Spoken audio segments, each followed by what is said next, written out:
Hello everyone, Kurt Olfa here, and welcome back to another episode from Hopewriter Labs. Today we're going to be continuing on with Fiore's armored sword section, and we're going to be looking at the next posta, which is the Serpentino lo Soprano, which is interesting because he, in this translation which I'm using, which is people know is the one from Tom Leone and Greg Melee, it's labeled as like the Serpentine sleep or the sleepy serpent, which I think is kind of interesting, and I'm going to share some thoughts on that in a little bit. But it's also one that he doesn't say posta day or Guardia Day or anything like that in regards before. It's Sonno Serpentino lo Soprano. And it's going to be kind of interesting on this because we're going to talk a little bit about why I think that is as we wrap up in the video. Just like the other videos before, we're going to look at the abrazare foundations that we look at as far as to make this posture, some our considerations that this position bolsters, as well as how we may find ourselves into this in an unarmored and armored situations by movement, and what we can do out of that as we flow with different positions. But before we get into that, please don't forget, like, subscribe, and share with a friend out there. If you're new to the channel, please join us for this journey right here of the 14th century of arms as we go through Fiore's works, and share with other friends out there because, again, we want to grow this channel, and it's not possible without viewers like you. So, with that being the case, everybody, now that I've done that stick, let's get into it. So this week here, we're going to move into the third of Fiore's armored sword section, and it is the Serpentino lo Soprano, so the high serpent. Much like the low serpent, where it was low to the body here, we're seeing a high one. Now, interestingly enough, it also, again, based off of the book that I utilized, talks heavily about like it being the sleepy serpent. Something that was reminded me when I was initially starting to do the research on this is, it's not that the sword is behind the back of the head. That's really, like, anatomically really hard to do, especially if you have a helmet on. And I don't think it actually offers any value whatsoever. As I understand it, it was explained to me by Greg Melee and other individuals. Many people don't like to put the sword through the body of the person. Like there's a significance of that within the cultural area there. So when we look at this image, it's not necessarily that he's hiding it. It's just that that's an artist consideration that is necessary for the time for doing these things. So the idea is more that the sword is in front of the body here. And again, we see how the arms are like this, not high. Now again, I can do this, but that's a lot on my shoulders and everything else. I don't want to fight there all day. So let's talk a little bit about the abrazare positions that make this posture. Well, it's very easy to tell that we're talking about posta frontale. And just like posta frontale right here, if I do a posta stabile back, I'm here, and if I shift my feet, I can do all these things right here. You just basically make the same type of shape here to have the high serpent. Now, the high serpent is taxing on the arms, as you can imagine with armor on for the body, because it does make it so that you are holding up your arms plus a sword, plus your helmet, plus everything else. That does make it tiring to do. So it means that in that shape, it makes a lot more sense to work out of it or work to it, in my opinion. I don't know that for certain, but again, posta and guardia, we already know how I see those right here as being two sides of one coin when it comes to this. So let's talk a little bit about this position.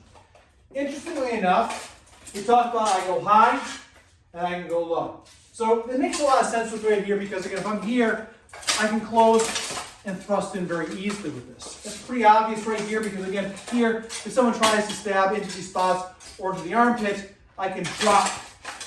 And right there, now I'm in the low serpent. So from high to low, it's thrust into the lower quarter section very easily by closing down shots that may come at me. So the thing about this is, it also, I believe, gives us indication about a single hand use here because he does say that with a pass I thrust. Interesting enough, and again, this could be a translation piece. Maybe it's saying with a step, because passo is just a step. Maybe with a passo, I thrust. I certainly have that thrust right there. That's very possible. But again, Fiore's fight, in my opinion, how I see it for this translation, isn't just saying, we're only going to do one thing. It is all 16 similar guards, everything we've learned up until this point and how you apply that. So to pass offline, I can thrust with the pommel, which is possible. And you already see here, we're seeing elements of the true cross, of the vera croce, where I can pass, cover, and strike. So pass, cover, strike.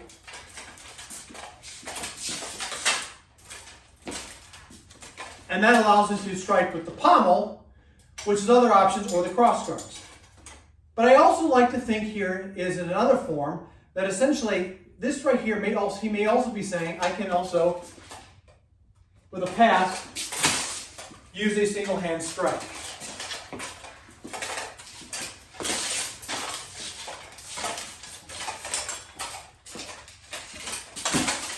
And you can already see how like that comes out, and with a pass I have extension.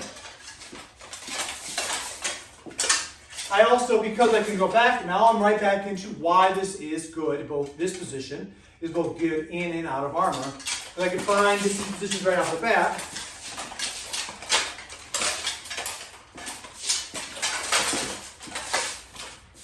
It allows for different angles of approach. So that actually leads us to go into the next portion of like how we might find ourselves in some of these positions. So the high serpent position, I could be in the low, cover, and thrust. So the high serpent doesn't mean I'm like walking around like this. I mean, I certainly might. I personally would not do it myself just because it's a lot of taxing on the arms. And when breath and weight are factors, I want the easier fight for me and not for my opponent. So the high serpent, the sleepy high serpent, it could be, maybe one of the reasons why it's sleepy is because it wakes up late. So if someone thrusts in, it wakes up late and then thrusts. Maybe the arms right here, maybe once again, similar to Postidana, one of the reasons why it's the sleepy serpent, it could be that, is the guy yawning? I don't know. Many different ways and why it might be named this way. But regardless, again, from this position, low serpent, high, thrust. Vera croce, coming across high, thrust. And again, the picture shows one thing, but I don't think it's limited to one or the other.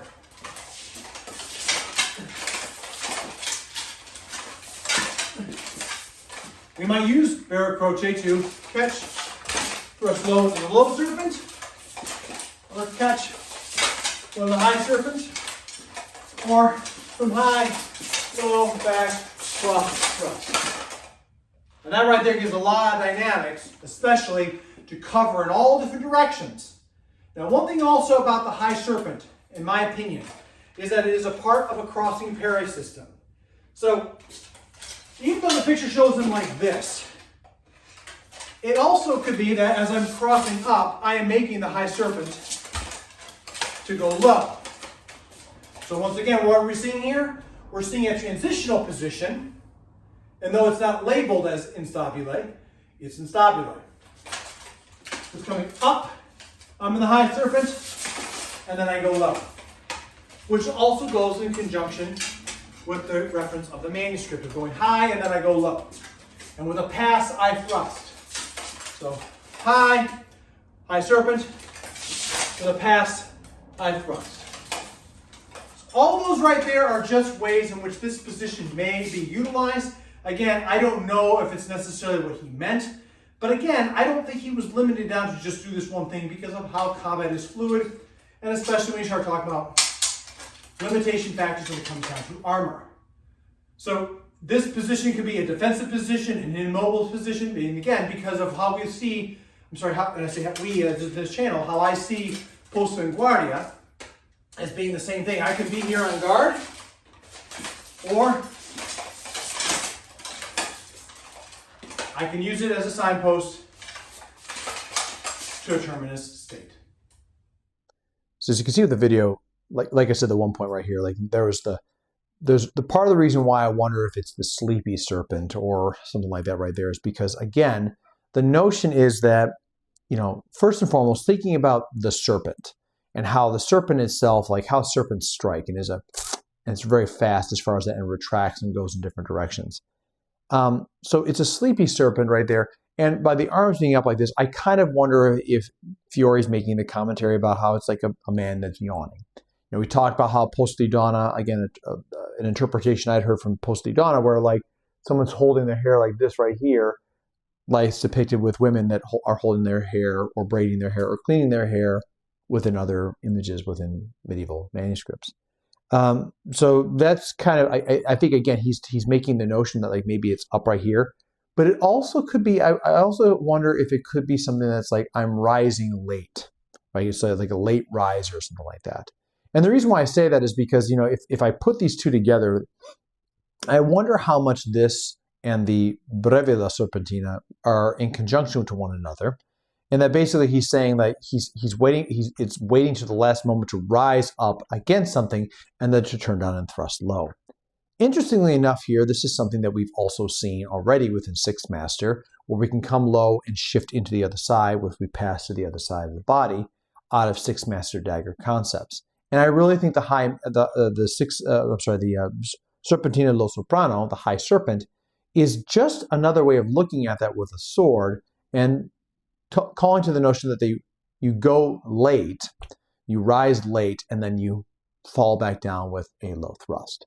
Now, anatomically speaking, this makes a lot of sense. And depending on what the person's wearing for their armor, depending on how the sword and everything else goes, there's other parts about this right here that I think are very important to kind of think about, is that as I trap the arm and I come low with this, I'm putting my weight over an already heavy arm that, and of course, they're not going to, it's not that they can't fight out of that. That's not the point.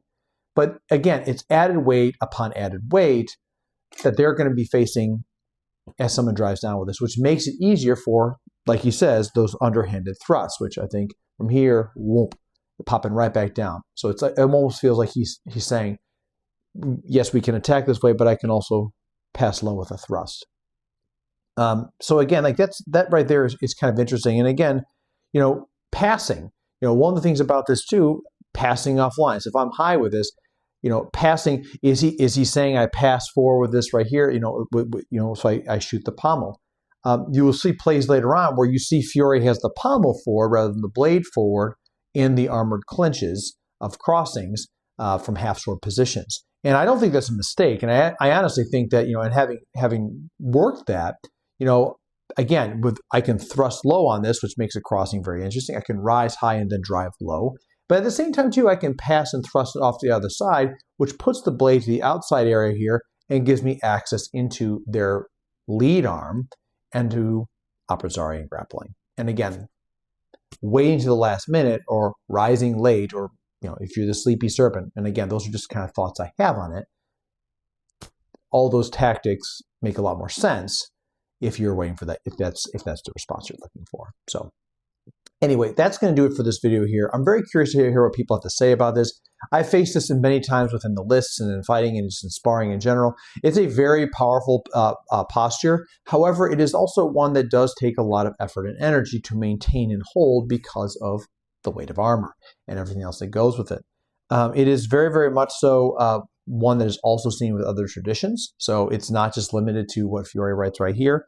I also want to point out here too, this is one, I talk about how armor and effigies, but this is also, as far as the Getty, I love this picture because this armor has spikes going out of it. And I really think that's something special, which also points to, again, the personalization of armor, especially at the time, for what all these things are. So again, I just think that was kind of cool, and I want to add that in there as well. Anyway, let me know what you think out there, everybody. And as always, please, until I see you, stay safe out there, train well, and fight on. I'll see you all soon.